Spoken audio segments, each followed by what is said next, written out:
I'm doing a new series called the Proverbs 32 Woman. I have Mandy and April, and we're going to talk a little bit about what's going on. But first, I want you to get to know them a little bit. So, hi, I'm Mandy. I have been married for, oh my gosh, let's think about this.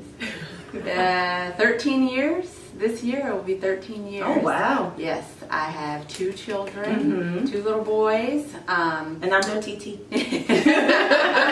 She brings them mints and Old church woman mints. Yes, that's me. And I have a career. I'm a chief financial officer, so that keeps me very busy as well. But, you know, I'm still a wife and a mother as well.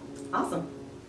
Hi, my name's April Allen. I've been married for 13 years. That was in February. Yes. Okay. We made it. Yay. I have 2 little girls. I have a 5-year-old named Ella, and I have a 3-year-old named Chloe, and they're both bosses. And I work in education as a professor, and I do consulting. Awesome. Well, I know these wonderful ladies. I went to college with Mandy, but I've known her since high school, and actually met April through Mandy. Yeah. So we've had a great friendship, and we talk very openly. So I knew they would be perfect to talk about what it means to be, and I call it Proverbs 32 woman. And you're probably thinking, wait, Carrie, there is no Proverbs 32. Got a little confused. No, actually, a Proverbs 31 woman. I'm single and I desire to be married, and just kind of reading like what it means to be a wife according to the word. And to be quite honest, as I got to reading, I was thinking, who's doing this?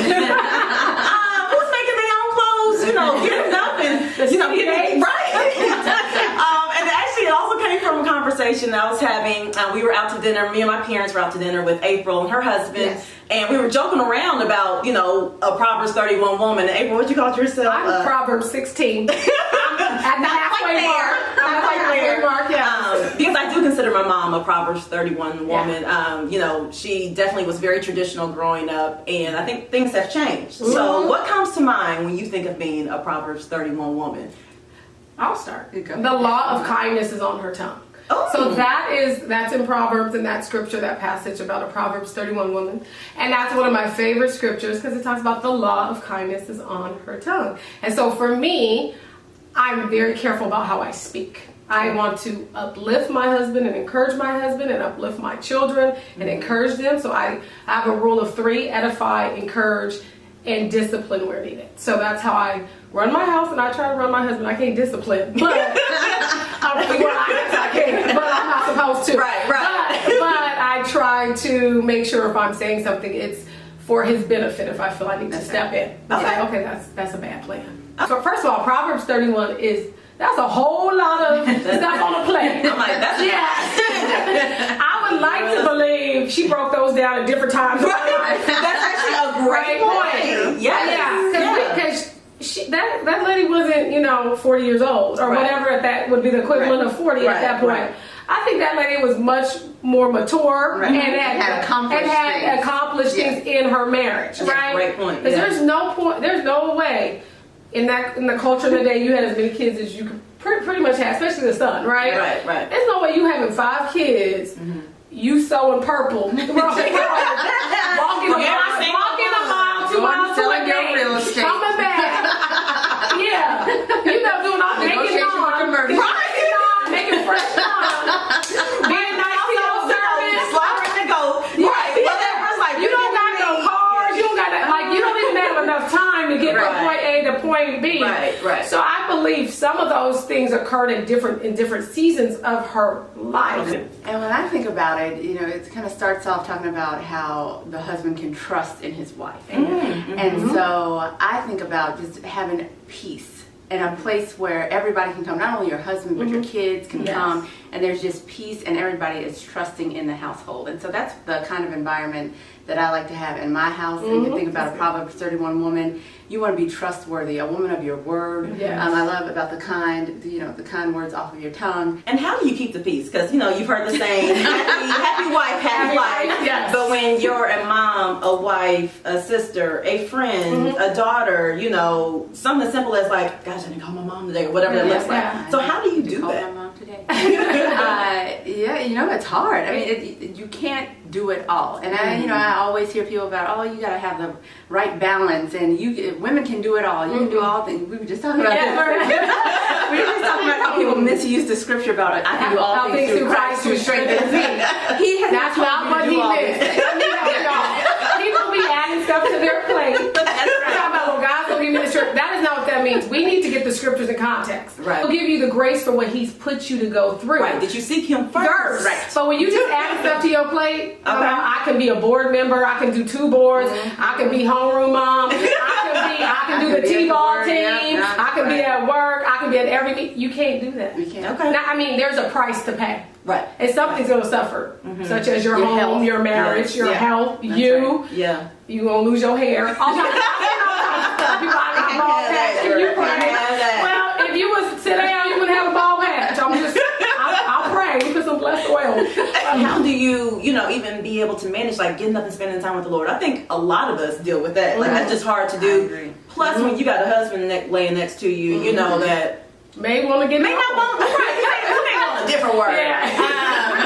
So it's like, how do you handle all of that, and when do you have time also for yourself?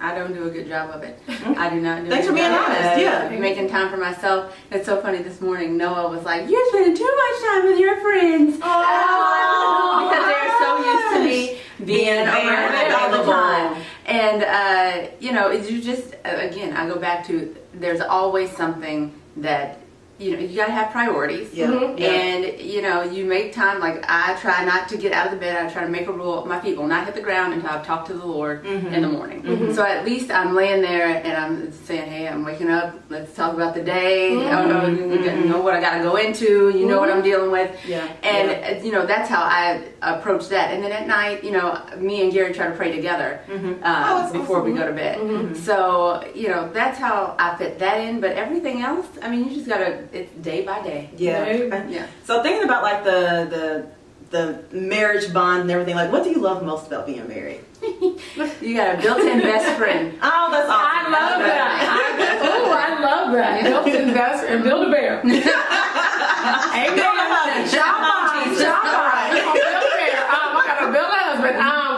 I would say the best thing I love about marriage is that he's my best friend, but he's my biggest cheerleader. I also have somebody who's got my back. I got the homie. Right. Yeah. Now, also, we've been very positive. Proverbs 31 woman. I was like, gosh, she's just so perfect. What's the hard part about marriage? Like keeping it real. Y'all know my husband. He's like the cleanest man on earth. He is man. What is a blacker? What could be a burger? That's why I was like, they have dogs. And I would drop food on the floor, like, it doesn't matter. I'm picking it up and eating it because their house is just like that. Down there with pine saw. Yes. Oh, Lord. Yeah. Every Friday, down there mopping the floors. Oh, well. I mean, It's so that is a blessing. Yes. But at the same time, it is hard because I'm not that way. And so, I would say, honestly, that's like the biggest challenge because I'm like, it's not that big a deal. We don't have to clean up right now. I don't have to fold the clothes right now. He's like, nope, this is the priority. The house is the priority. You got They can always say when it's hungry too, and it's like your house is always like company ready, as call it back today. I don't have that blessing. No, but I would say for me the biggest challenge, or would be that whole idea of becoming one. I'm just to be honest, because the reality is 2 people are coming with 2 different backgrounds, 2 different cultures, coming from family culture. I always was and am an independent woman. And I kind of prided myself on that. Yeah. In a bad way. Like, I don't need a man. I don't need to do that. I'm good, whatever. I always was in love with being in love, but the reality is I didn't feel like I needed somebody. I just wanted somebody, right? And so coming in and really saying, you know what, I have to submit. And sometimes submit. Now we've gotten that word wrong. And I had an old grandma in Texas told me, she was saying, now let's look at the word Greek and submit. I was looking at Japan. That was gonna tell you what it is. Yeah, she said it actually means compromise. So some people have misrepresented that word too, and have you looking like you half in slavery somewhere, and you're like, I am not a slave or an indentured servant. That's right. No, but it means to compromise. But it is taking some of the wisdom that your husband may have and applying it to your life. Because as an independent woman, you're like, oh no, I got this. This is what I would do. Right, because I'm like, I can do all of this on my own. So Gary always tells me I always have a solution for something. Like he tells me something, I'm like, oh, this is what we got to do. X, Y, right, Z. because that's how you've always operated. He's like, you a fixer. You like always trying to fix something.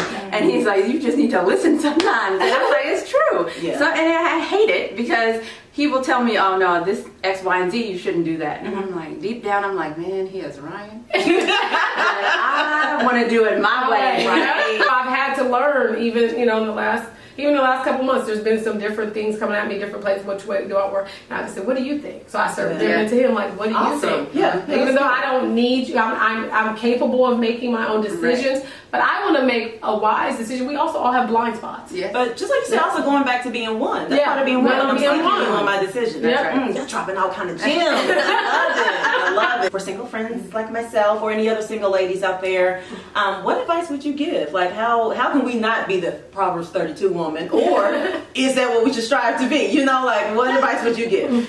I would say, as you're seeking a mate, please do not compromise on what you are looking for. Amen. Because you are going to be, this is what April was just saying, you get with the wrong person, they're going to lead you down a path that is a disaster. And it's already hard enough being married, taking advice from somebody else, living with someone else when you're used to living on your own terms and coming together as one.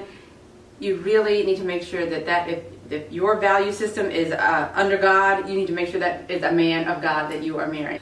I think you should have 3 to 5 non-negotiables. Excuse me, 3 to 5 non-negotiables. For me was I want a man who loves Christ. Okay, one. Now hopefully we're all on that same page. Yep. 2, I want a man who would be supportive, like really supportive, really into what I'm doing as well. Not just want me to be into what he's doing. Right. Because you're gonna have a problem. Yeah. Right. And I'm gonna need you to support me and cheer me on and let me be me. Right. Yeah. 3, also that goes to let me be me. I don't want a man thinking he's gonna change me as soon as he got with me. Like, that's right. You gonna change. You're gonna be like my mom. You're gonna be like grandma. You're gonna be like my ex-girlfriend. No, I'm not. Right. I'm wonderful. Yeah.